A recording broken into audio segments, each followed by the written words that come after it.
'Tis manna to the hungry soul, and to the weary rest.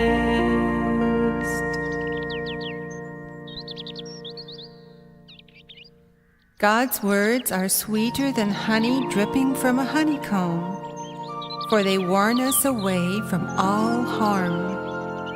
His words are spirit and life. The Lord is thinking about me right now.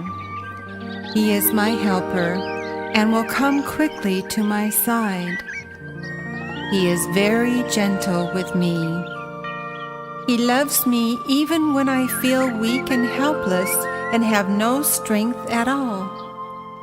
If I lose my faith in Him, He still remains faithful to me. God's words are what give